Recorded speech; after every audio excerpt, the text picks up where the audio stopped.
in which our happy couples learn that life is not easy, whether as newlyweds or as recent divorcees.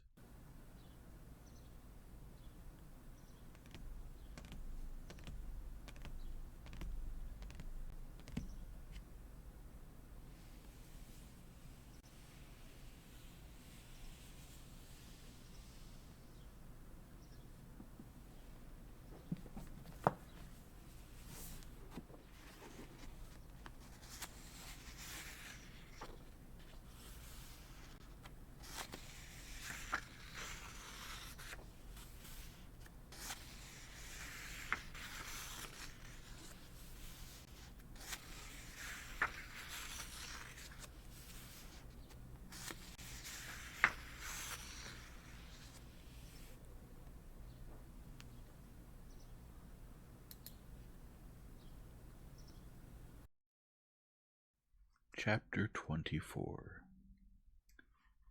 The felicitations were coming to an end. On their way out, people met and discussed the latest news of the day, the newly bestowed awards and the transfers of important officials. What if Countess Maria Borisovna got the Ministry of War, and Princess Vatkovsky was made Chief of Staff? A gray-haired little old man in a gold-embroidered uniform said, addressing a tall, beautiful lady-in-waiting who had asked about the transfers. "And I an aide-de-camp," the lady-in-waiting said, smiling. "You already have an appointment in the religious department, and for your assistant, Karenina." "How do you do, Prince?" said the old man, shaking hands with the man who came over. "What did you say about Karenina?" asked the prince. "He and Putyatov got the Alexander Nevsky." "I thought he already had it." "No, just look at him," said the old man, pointing with his embroidered hat to Karenin in his court uniform, a new red sash over his shoulder, standing in the doorway of the reception room with an influential member of the State Council. "Happy and pleased as a new copper penny," he added, stopping to shake hands with a handsome, athletically built gentleman of the bedchamber. "No, he's aged," the gentleman of the bedchamber said. "From worry. He keeps writing projects nowadays. He won't let that unfortunate fellow go now until he's told him everything point by point." "Aged?" "Il va de passion. I think Countess Lydia Ivanovna is now jealous of his wife." Come, come, please don't say anything bad about Countess Lydia Ivanovna." "But is it bad that she's in love with Karenin? And is it true that Madame Karenina is here?" "That is, not here in the palace, but in Petersburg. I met them yesterday, her and Alexei Vronsky. Bras dessous, on Morskaya." "C'est un homme qui n'a pas," the gentleman of the bedchamber began, but stopped, making way and bowing to a person of the Tsar's family passing by. So people talked ceaselessly of Alexei Alexandrovich, judging him and laughing at him, while he, standing in the way of a state council member he had caught, explained his financial project to him point by point, not interrupting his explanation for a moment, so as not to let him slip away. At almost the same time that his wife had left him, the bitterest of events for a man in the service had also fallen Alexei Alexandrovich, the sensation of his upward movement. This cessation was an accomplished fact, and everyone saw it clearly, but Alexei Alexandrovich himself was not yet aware that his career was over. Whether it was the confrontation with Stremov, or the misfortune with his wife, or simply that Alexei Alexandrovich had reached the limit destined for him, it became obvious to everyone that year that his official career had ended. He still occupied an important post, but a member of many commissions and committees, but he was entirely a spent man from whom nothing more was expected. Whatever he said, whatever he proposed, he was listened to as though it had long been known, and was the very thing that was not needed. But Alexei Alexandrovitch did not feel this, and on the contrary, being removed from direct participation in government activity, now saw more clearly than before the shortcomings and faults in the work of others, and considered his duty to point out the means for correcting them. Soon after his separation from his wife, he began writing a proposal about the new courts, the first in an endless series of totally unnecessary proposals which he was to write on all branches of administration. Alexei Alexandrovitch not only did not notice his hopeless position in the official world, or feel upset by it, but was more satisfied with that activity than ever. He that is married careth for the things that are of the world, how he may please his wife. He that is unmarried careth for the things that belong to the Lord, how he may please the Lord, said the Apostle Paul. And Alexei Alexandrovitch, who was now guided by the Scriptures in all things, often recalled this text. It seemed to him that since he had been left without a wife, he had, by these very projects, served the Lord more than before.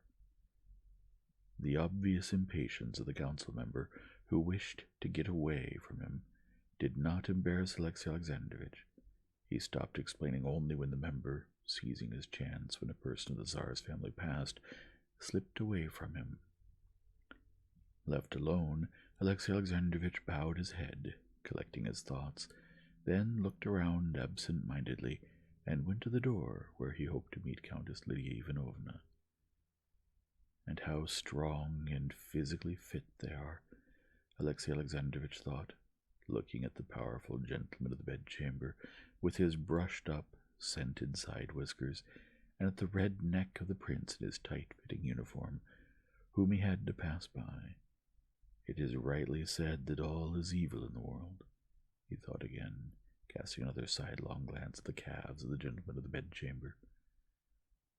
Moving his feet unhurriedly, Alexei Alexandrovitch, with his usual look of weariness and dignity, bowed to these gentlemen who had been talking about him, and, looking through the doorway, sought Countess Lydia Ivanovna with his eyes.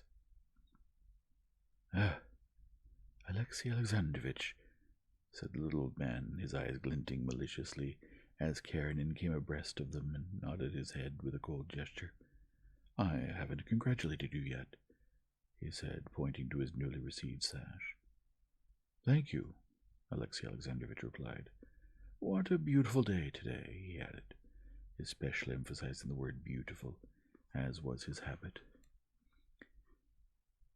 That they laughed at him he knew, but he did not expect anything except hostility from them. He was already used to it. Catching sight of the yellow shoulders rising from the corset of Countess Lydia Ivanovna, who was coming through the door, and of her beautiful, pensive eyes summoning him, Alexei Alexandrovitch smiled, revealing his unfading white teeth, and went up to her. Lydia Ivanovna's toilet had cost her much trouble, as had all her toilets of late. The purpose of it was now quite the opposite of the one she had pursued 30 years ago. Then she had wanted to adorn herself with something, and the more the better. Now, on the contrary, the way she felt obliged to adorn herself was so unsuited to her years and figure that her only concern was that the contrast of the adornments with her appearance should not be too terrible, and as far as Alexei Alexandrovitch was concerned, she achieved it, and looked attractive to him. For him she was the one island not only of kindly disposition, but of love amidst the sea of hostility and mockery that surrounded him. Passing between the rows of mocking eyes, he was naturally drawn to her amorous eyes, as a plant is to the light. "Congratulations," she said to him, indicating the sash with her eyes. Suppressing a smile of satisfaction, he shrugged his shoulders and closed his eyes, as if to say it was no cause for rejoicing. Countess Lydia Ivanovna knew very well that it was one of his chief joys, though he would never admit it. "How is our angel?" asked Countess Lydia Ivanovna, meaning Seryosha.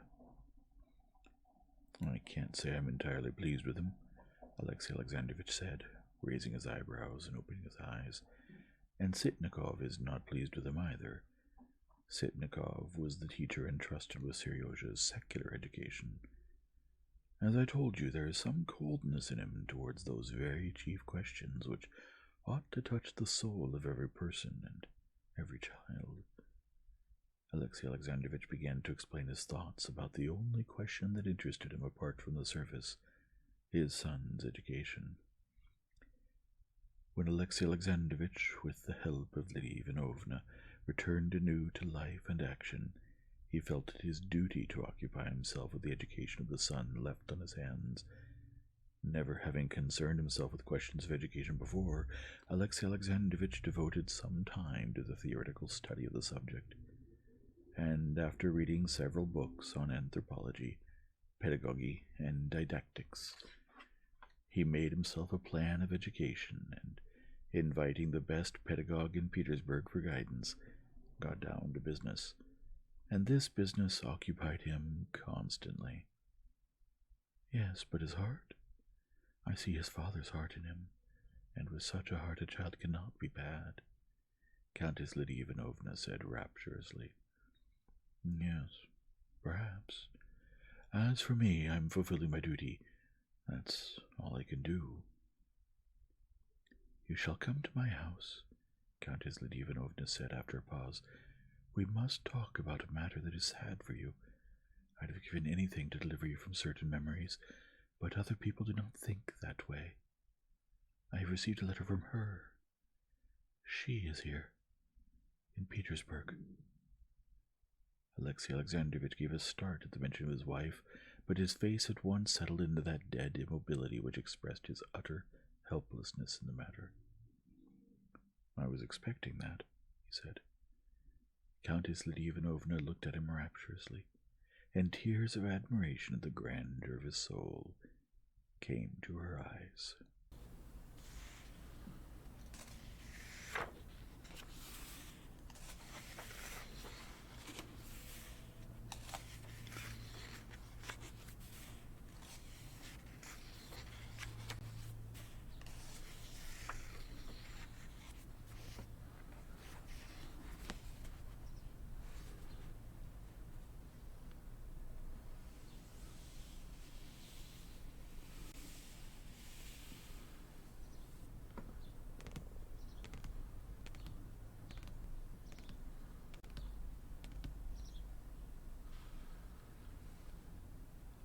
If you enjoy this format, please leave a like and subscribe and return tomorrow for the next chapter.